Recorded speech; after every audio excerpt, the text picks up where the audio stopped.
wonderful HAPS team for actually providing an app like this so that we can share important thoughts. Sorry, it's a bit of an allergy season out here, I think. Sorry, this is not what I want to be doing right now. Okay. Anyways, so thank you again to the HAPS team for doing everything they've done. They've created a wonderful application, they moderate it well.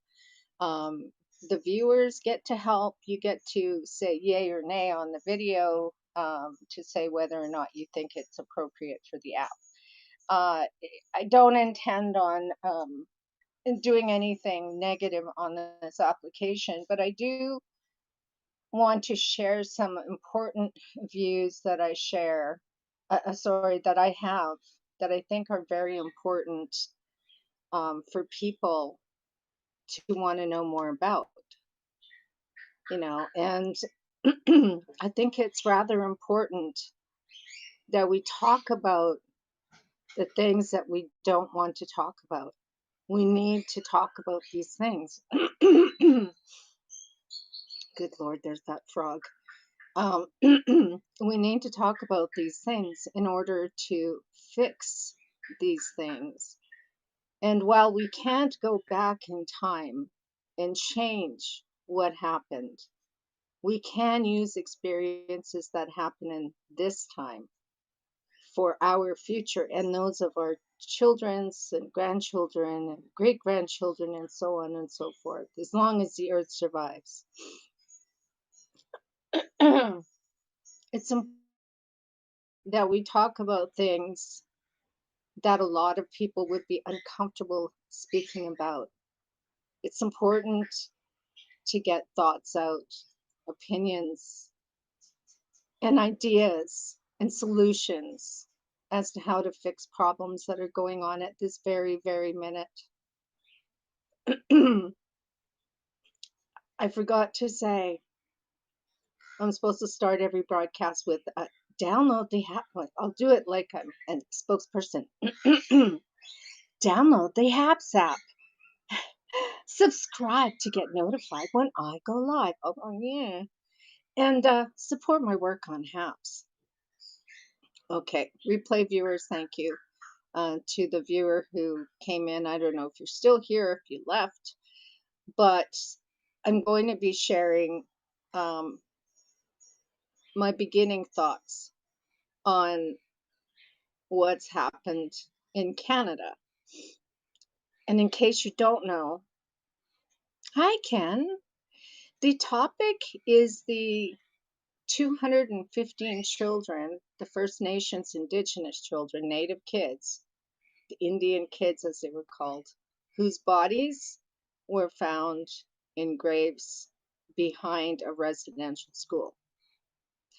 It was called an Indian residential school. It was run by the Catholic religion, most of them, not every single one, which makes it kind of weird, but I'll get into talking about that some other time. But there were 215 innocent babies, and literally some as young as 3 years old. There have been remains that are being found all over Canada now at all these residential schools. If you're not familiar with what happens in Canada and the United States, pretty much what happened was the kids were living with their parents. Their parents were feeding them, clothing them, teaching them. Uh, they ate off the land. They helped cultivate the land. They lived their life as any other person would have done. But because they were Indigenous, they were targeted by a number of different religious organizations in Canada. And forgive me, I'm sorry, allergies. And what happened is that the government in Canada under John A. Macdonald thought that, you know what, we got to get those savages away from their parents, who are also savages, because if we don't, they're going to remain savages. And we need to educate them. We need to teach them to speak English or French and or both sometimes. These kids as young as 5 years old, but now where's the 3-year-olds coming from? I have the theory about that, but I'll get to that later. The babies that were dug up, that were found using some sort of a sonar kind of a thing to locate these bodies in the ground, right? So now they're doing it all over Canada, but to go back. Okay, so the kids were taken away. Under John A. Macdonald, he called them savages. And there are people now saying we need to get rid of everything that is John A. Macdonald in Canada. And I humbly agree. I had family members who went to John A. Macdonald School, high school. There are statues of John A. Macdonald in different provinces. There are sections in museums that are dedicated to him, historical areas. You know, the problem is he looked at the people who were dark-skinned and said, "You're savages. You're not like us. You're not human. You're not a human being because you're not white." And excuse me, I'm not going to use white. Caucasian, okay? Because this is white. This is white. I don't know really anybody ever that I've met who is white. So I'm just going to use Caucasian. So the religion and the combination of the Catholic Church and numerous other ones, but also the government of Canada, the Prime Minister at the time, stating that we were savages, that our families were savages, that my grandfather was a savage. We recognize the terrible crimes that were but okay, here's the thing, and you missed the beginning of this, which is when I said we can't go back. We can't change what happened, but we can learn about what happened. We can have the decency to put the real stories of what really happened in our kids' books, in the lessons they learn. That's what we can do.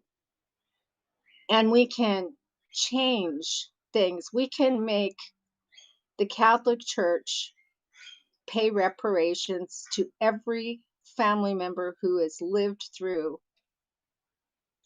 having parents who have been in a residential school. How will let it be? We can't go back. We can't change it. We can't unbury the bodies. We can't breathe life back into the 3-year-olds. We cannot do any of those things. I feel the same way about, well, I'm only going to speak about my own culture, but I believe that I didn't do anything to, do anything wrong, My, I'll tell you what happened though. So they took the babies as young, well, I don't believe the 3-year-olds were taken from home. I believe they were there for other reasons, but I'll get to that. I'll get to it. Because I have family who have lived this, because my grandfather and grandmother had all 18 of their children who were living at that time. They had 24 together. My grandfather had 3 more on top of that with his first wife who passed away. But I've lived through it. My grandfather had to give up his treaty rights, his status in Canada, in order to go to war, to battle for Canada. And he did that. Native people back then were totally screwed by our Canadian government. And not every white person, or sorry, Caucasian person is evil or is responsible or should feel guilty about what happened in my culture, but in other cultures. We can't go back, but we can move forward. We can use this and we can say, what can we do about this now? We can't go back, but we can move forward by talking about it, by finding the bodies of the babies who are buried all over Canada and the US, probably at their residential schools. Because it didn't just happen in Canada, it happened in the US too. As a matter of fact, one of the worst days in First Nations, Native people, Indigenous people's history was when a whole bunch of people were killed. It was a massacre. They killed the children, they were in school, they just did so much crap, right? All under the thing of my skin is better than your skin. I'm not a savage because I believe in God in a church. I go to church, I pray, What on earth do you identify? Oh, money. I think so. Damages. Okay, here's what I think. When these kids, and I'm speaking from my own experience, 18 family members, including my mother, when these kids were taken from home, and some of them were like 5 years old, they weren't very old. When the kids were taken away from home, they were tortured, they were abused, they were fed food, processed food that they've never ever eaten in their life. They were sick all the time. They were vomiting because their stomachs, their body was not used to process food. They were eating from cans, they were eating from boxes, they were eating food that they didn't like. They have never had it. It'd be like forcing me to go to a country like India, for instance. Now, my whole family loves Indian food, but I'm not a fan of the smell of curry. And it would be like forcing me to go to India, kidnap me, take me to India, and force me to eat butter chicken or something. I forget what it's called. Sorry. Tells you I don't eat it, right? But forcing me to eat it, I'd vomit too. But can you imagine that happening when you're 5 years old, day after day after day after day, being told that you're not a human, you're a savage because your skin is darker. Your parents are savages because their skin is darker. And then these kids are beaten, they're abused physically, sexually, mentally, emotionally. There were many kids that tried to escape from these schools to go home, and they died trying to get away from these schools. Now, you put all of those kids, thousands and thousands and thousands of these children in Canada and the United States who were taken from their homes, beaten, abused, physically, sexually, mentally, emotionally, deprived of eating, torture, basically, as young as 5 years old. No child is going to grow up from that and become a whole person. Nobody's going to. And again, I speak from experience. My mother was never a whole person. She was not only beaten and abused every which way, she was also raped by a priest. And this is where I think some of these bodies that are as young as 3 years old that are being found, I think they're the process of the mothers giving birth, because there's no birth control in the Catholic system. I think that these babies were birthed and then buried like a dirty little secret because nobody wanted to have a half-breed child. Nobody. Half-breed children were seen as disgusting and dirty, roadside Indians. They didn't fit in with the white culture, and they don't fit in with the First Nations culture, roadside Indians. Every one of these people who grew up from this situation, and I'm talking boys and girls. The boys were sent to the boys' residential schools, the girls were sent to the girls, the nunnery, I guess, I don't know what you call it, but they lived in the convent. That's it. They lived in the convent. And that's where horrible things happened to them, not only by men, but by the nuns. And then these people, like my mother, she leaves there. And all she's been told, she's been beaten, she's been abused, she's been repeatedly told, wash, wash, wash, get that damn dirt off your skin. And it's her skin color. She couldn't handle, she had to keep doing it, trying to scrub, scrub, scrub, scrub, scrub. And she couldn't scrub the native away. She was beaten. She was called a dirty little Indian. She was told that she was garbage, that she was a savage, that her parents were savages, that she deserved every bad thing that was going to happen in her life. In a residential school, my mother was told these things. My mother and every one of her sisters and brothers were damaged. And we're only one family. One family. Every person. Then those kids that grew up, so you're asking about reparations, so the kids grow up. Then they start having kids. They don't know, hey, this is love. This is what I was taught, that this is love. This is the way it is. I have to accept this. But they don't know what love is. My mother didn't understand what love was. She was craving it so badly just to be told that she was a good person, that she was lovable, instead of dirty and disgusting because of the color of her skin. She went with my father. That's how I'm here. She was, I believe, 17 years old, 18 years old when she had me, but she was pregnant at 17. Shotgun wedding, again, because they were Catholic. That's what she did back then. And my mother became a victim of domestic violence by my father, who told her she was disgusting and dirty and she smelled horrible and she looked terrible and she was a dirty little Indian and yada, yada, yada. Just the same things people were saying.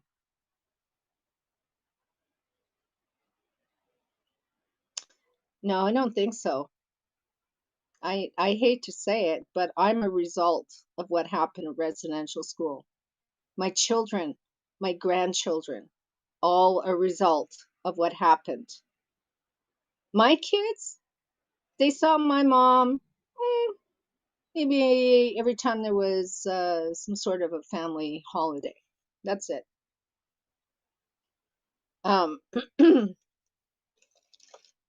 I believe that we should receive damages. First generation, second generation damages. I should receive damages because what happened to me was because of the residential school. My mother probably wouldn't have ended. She told me, she said, I was happy. I was having fun playing in the fields and picking, our food and doing the chores, washing the clothes on a washboard outside, and going to the well. And then life changed because they were savages. And to me, it's like saying to a Black person, yes, it's happened a couple hundred years ago, or sorry, it was abolished in 1865, but yes, it happened. And people say, well, why should I have to worry about this? Why do I have to care? Why do people try to make me feel guilty? It's not like I had anything to do with it. My family didn't have anything to do with it. Why should I care? You got to care because those are babies. Imagine if it was your child or your grandchild taken away from you and you're told that you're a savage, that you're not human, that you are not good for you, that you're a terrible parent, that you're everything because it doesn't match the way that the church says. Well, that's what I said in the beginning of this conversation. I said it was going to be difficult, but we have to talk about the difficult things in order to change those things. And so many people don't even know about what happened here. People are hearing about it just now. Yeah, it's hard to hear. It's harder to talk about. It's hard to know that some of my friends' family members are products of the babies, the children who were left at that residential school buried. I don't know. And this didn't happen just a little while ago. I mean, if you're hearing this, my mother, she was grabbed and put in a residential school. She wasn't, you know, back in the 1800s when they first started it. Do you live here in Canada? Are you the Canadian government?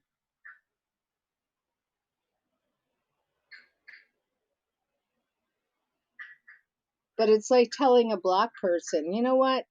Slavery was over a long time ago. Get over it. You don't get over it. You have to deal with it in order to get through it. Too many people do this because they don't want to see it. They don't want to hear it. They don't want to do nothing. See no evil, hear no evil, speak no evil. They don't want to talk about these things because it's a hard subject. But I do believe that the Roman Catholic Church, the Catholic Church, should pay first and second generation because it was them who screwed our lives up. I was baptized as a Catholic when I was a baby, against my will, I guess. I don't know. Well, it's difficult, but this is my family. I'm not talking about some strangers. I'm talking about what happened personally in my own family and what I am as a result of what happened. My mother shamed me so bad, man, when she was so shamed of her skin, of her culture, of who she was. When I was in first grade and they had the parent teacher interview, I was in a private school that was a private Catholic school. And my mom said she walked in the classroom. The nun gave her such a dirty look that she turned around and walked out the class without saying whose mother she was. And my mother said the reason I did that was because I didn't want her to treat you different because she knew that my skin is dark. This is Canada I'm talking about. This is my family.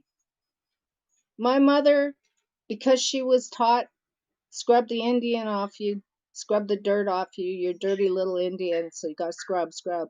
My mother used to make me take a washcloth in the summertime when I get a suntan. And she'd make me scrub so hard, sometimes my skin would be bleeding. And I could never for the life of me get the dirty Indian off of my skin.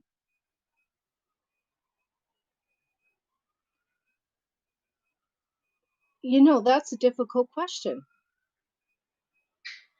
It's like there's another issue that's going on that most people don't know about. First Nations people were told, okay, well, we're going to use just this little part of the land, of the mining area, right? They didn't. They took it all.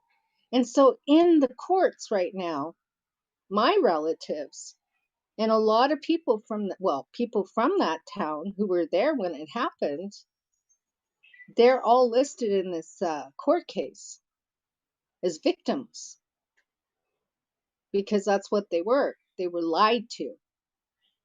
It changed when everything was to go. Everything changed. And so now that's in court. We've got missing and murdered Indigenous women and girls and men and boys in this country. And a lot of us say we think it's a serial killer who is specifically targeting these young women, girls, in this case, along what's called Highway 16. Now, you may know that, Ken. That's the one that goes through Jasper.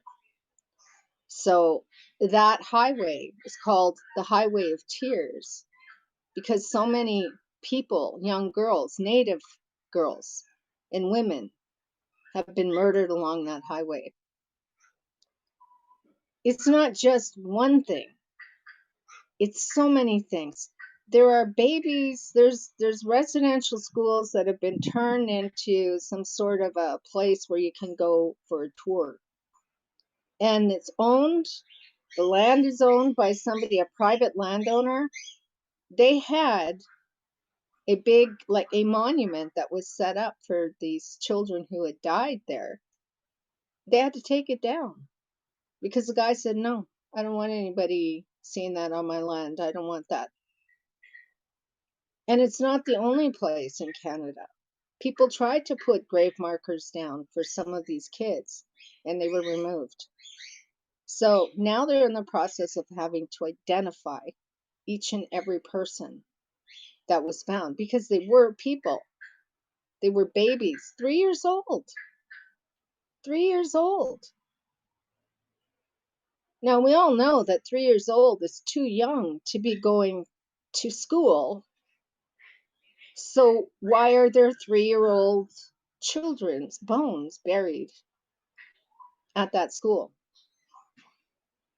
Because the same thing that happened to my mom happened there. There's a show that you should watch if you can find it. It's called We Were Children. And this is from the first-hand speakers of the people who survived these residential schools. And you better believe it, they survived them. The lucky ones. They didn't survive wholly, but they survived. And right now in Canada, government has finally said, okay, we're going to give you some money. My first priority would be to say that every possible resource should be aimed at stopping. Yeah, but the thing is, this was an atrocity that just ended. And we're not talking about the 1800s. We're talking about from the 1800s to at least early 2000s. There were still residential schools in our country. So the thing is, this is very fresh in our country's mind right now and in our heart. My daughter, who just graduated midwifery school and received an award, which I'm proud to say, because of working with Indigenous families here in Canada to give birth, to help give birth, etc., because she's a licensed midwife. But even she said she couldn't hold it back anymore. Unless you're part of that culture, part of that family that this happened to, the atrocities didn't just happen way back then. Yeah, recently, Ken. Recently. But there's still problems, Kent, because the kids that are living on reserves up in the northern parts of Canada, there aren't schools there.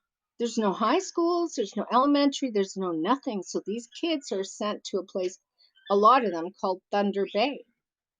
And Thunder Bay has a big issue with hate propaganda towards First Nations people. These kids are billeted with families they don't know. They're in a city they don't know.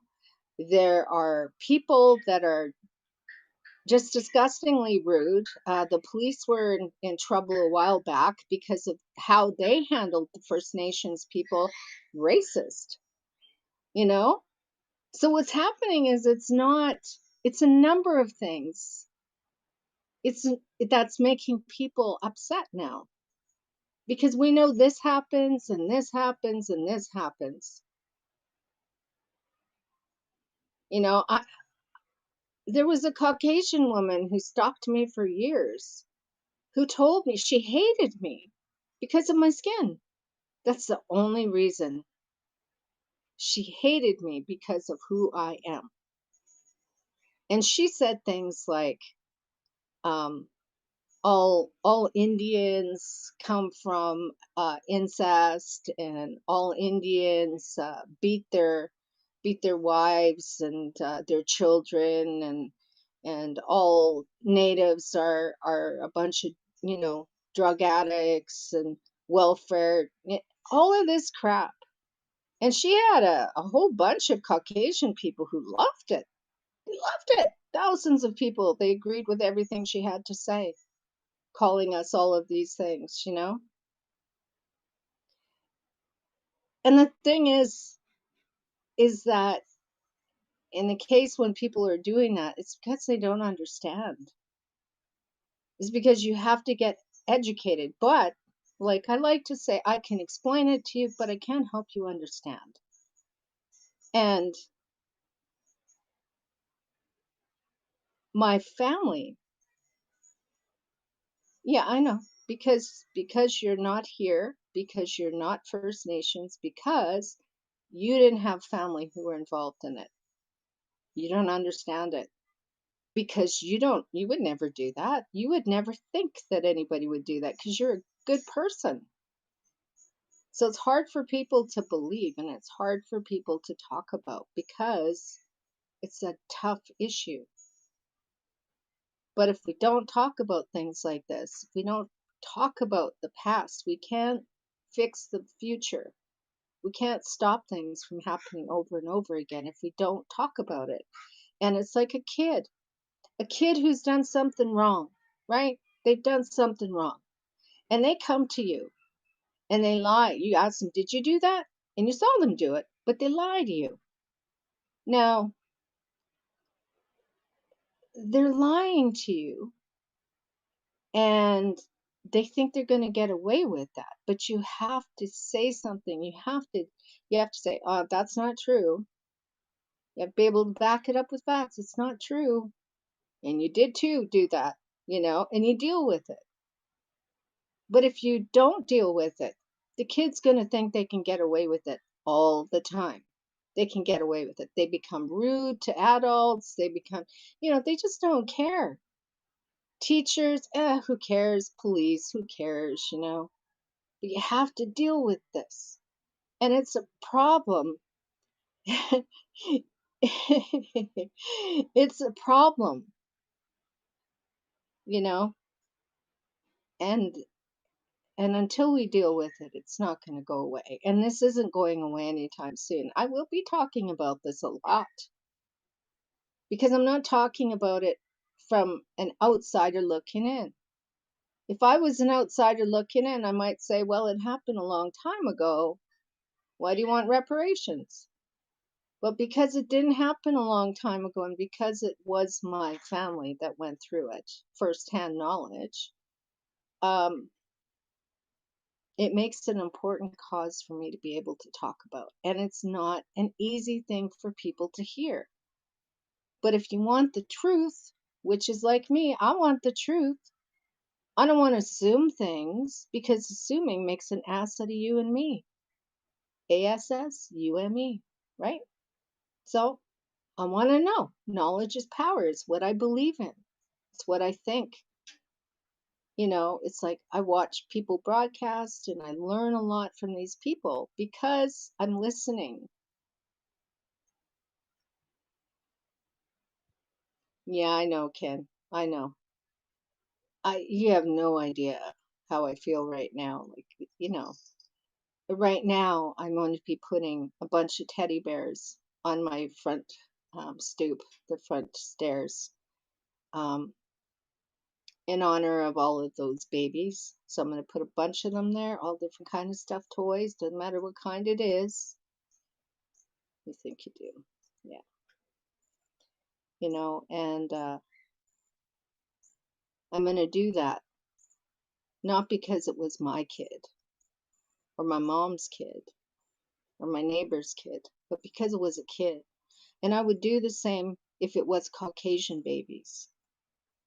If it was Caucasian babies, people would be making a lot more noise, unfortunately, because they're Caucasian. That's the truth. But they weren't Caucasian babies, they were First Nations babies. And,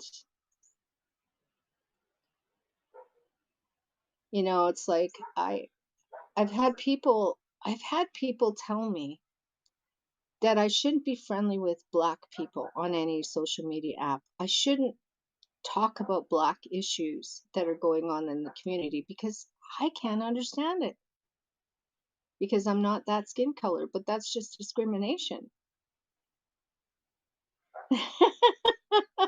I know. Trust me, I'm looking forward to the day I can leave.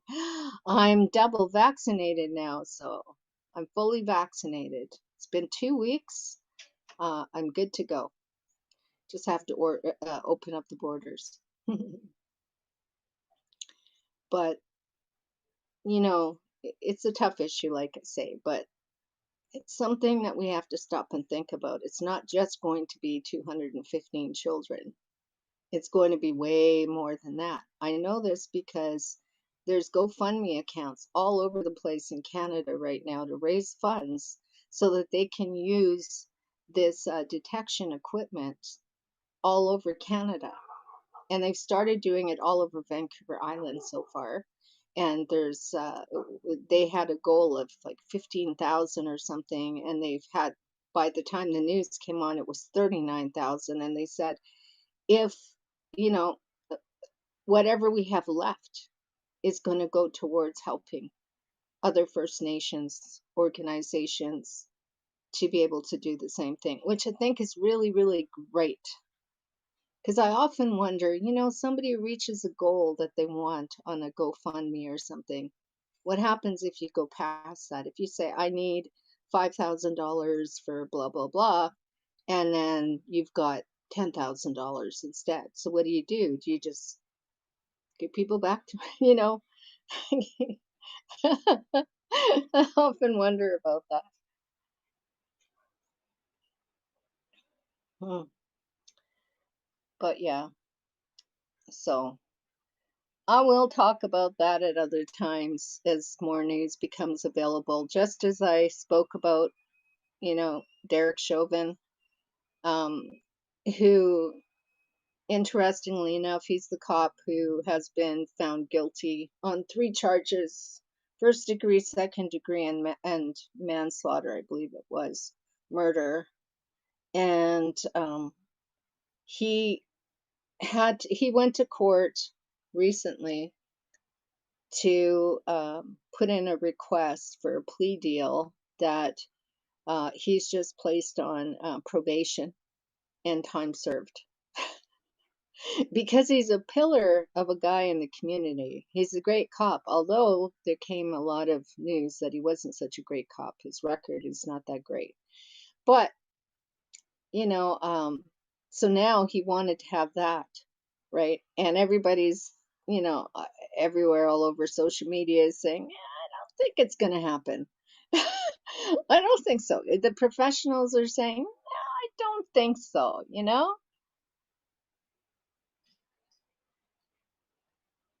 Oh, yeah, you're saying that, but holy crap, man, I wish I could. Since my daughter graduated university, I've been kind of a mess thinking about my mom all the time, so, and she's dead, so I would I would like not to, and I get emotional and stuff. It's been two and a two and a half, almost 2.5 years now, but my heart is still broken for her, you know. But it's just the way that I am. I'll continue to talk about topics which make people uncomfortable because that's the only way you change things. Like a long time ago, I used to talk about child chat rooms for teens and kids.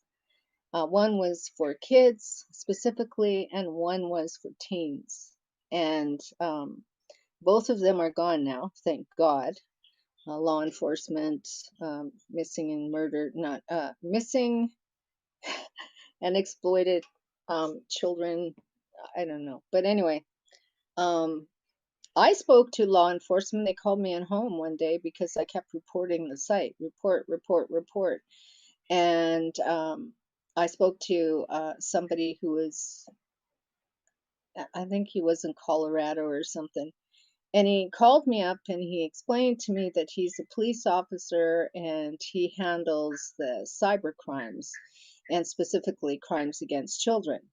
And so while I was on the phone with him, talking to him, he went on to the site as a chat name. It says they're 12, right? And chat was supposed to be for 13 and older, no adult content, et cetera, no adults allowed, all of this stuff. But the cops saw instantly he got hammered by these people, these pedophiles, men and women who were on that in that chat room instantly asking, have you ever done this to your dad? Do you want to?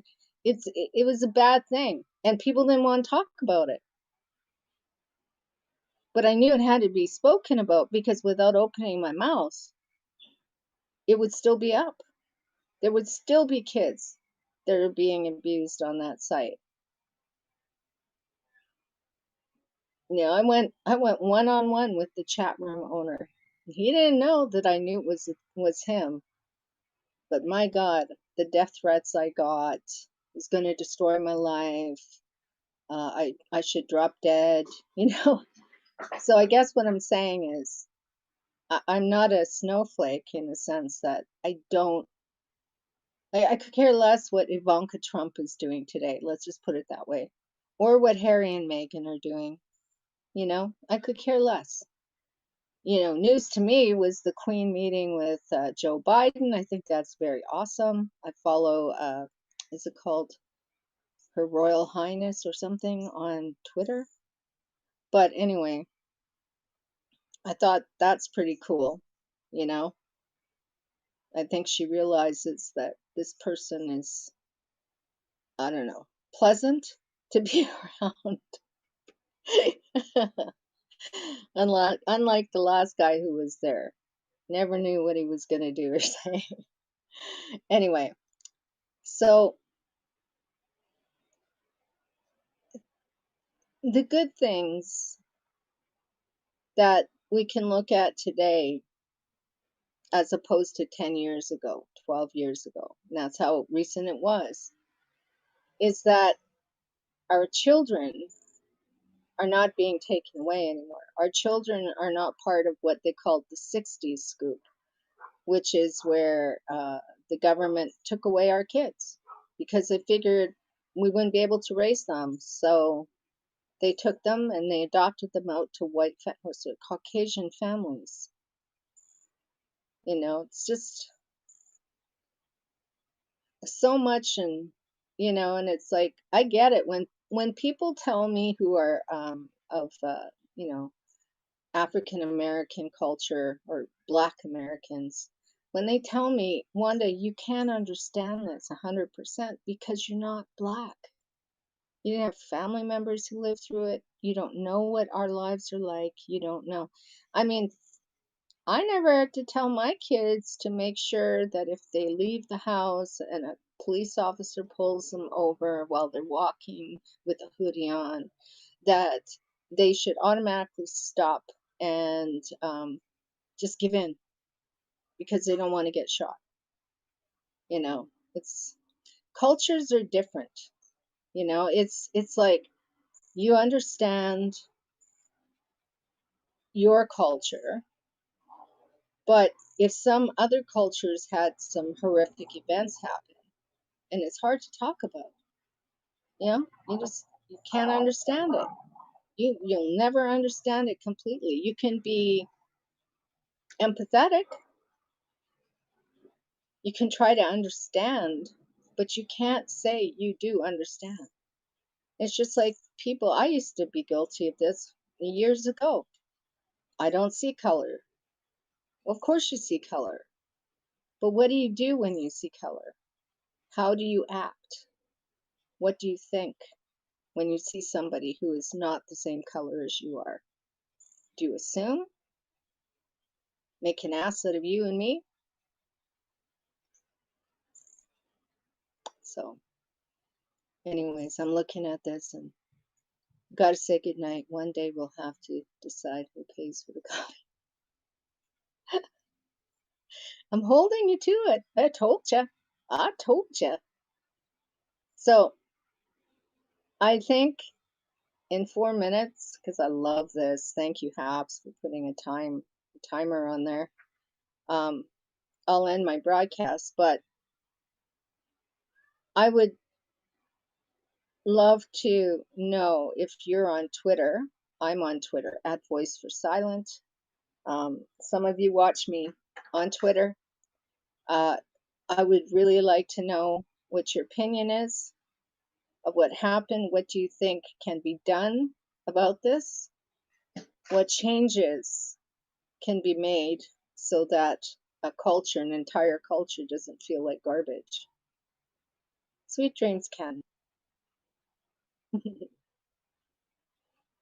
So that's what I have to say. And yes, this conversation has been difficult. Yes, people might have been angry to hear what happened and maybe not agree with what I'm saying about what could happen to turn this around.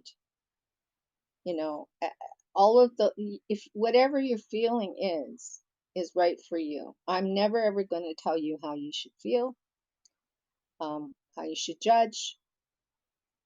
I just providing some information and you can decide for yourself. And I always tell people, don't believe me, research, research, research. All right, Gray, I'm coming in.